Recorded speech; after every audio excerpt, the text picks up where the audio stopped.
If you can get all of those buckets taken care of from the lender, you know now that if you can reach these, this thing's financeable.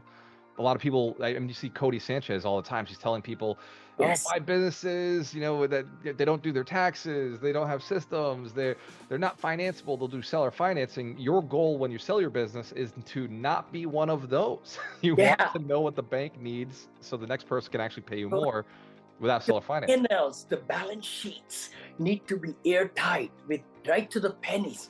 That's how I've run the business last 18 years in multifamily hotels and senior living, and having the best VP of finance, vice president of finance, who is so apt, should be as equal to like a CPA that you have within the company, so that all the procedures are well documented and all the books are clean and everything.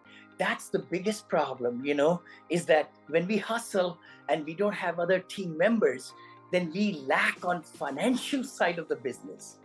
And you want to sell the business, the financial input output is so important, so important. And wow, Balance you sheet. talk about your CFO a lot throughout the last few years. You've talked about your CFO quite a bit.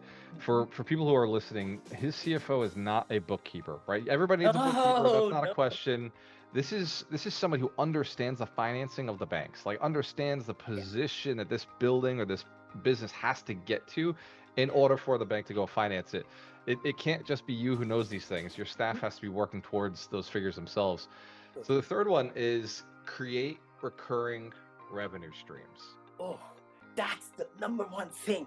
Why would somebody buy your business if, when they pick it up, get the keys, and the revenue stream goes down because it's linked to your name or your brand? And if you CEO gets out, of course, many times you stay on for a year or something like that in the contract. That way you could have a smooth transition. But revenue streams are must. The business's valuation is based on how much memberships you have, how many revenue streams you have in that business. Because why is somebody going to buy? Because they're going to make it better. They're going to make more money than what they pay you, and then grow it to their level and higher level, double, triple again. Yeah. I remember watching Undercover Billionaire with Grant Cardone, and you had these other two billionaires who were going after this goal of make $1 million. Each one of them hit it, but Grant built a $5 million business in 90 days, and it was because he was selling contracts. He sold not just his marketing service for that month, he sold in a year in advance, 2 years in advance. He was selling these big contracts. Those contracts were actually worth something because Good. it's guaranteed revenue. So some simple change for entrepreneurs is, instead of just getting a single customer, think, how do I get this customer to commit to a year and sign a contract, or 2 years and sign a contract? Because that now makes your business more valuable, because at least the person coming in to buy the business has guaranteed recurring revenue. Number four, make yourself replaceable. This, I know. Take more vacations. Take more vacations. That's actually a tactic, isn't it?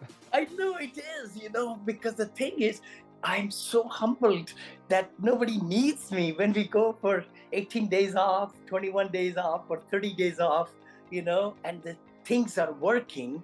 They don't bother, not really bother, they just run everything operationally. If there is something to be very big, then I get on the phone or Zoom while I'm traveling. But the key thing is, you got to be replaceable. Because why are we building our wealth? Why are we building our business? To get us out of there so that we can enjoy the freedom of time, money, relationships, everything.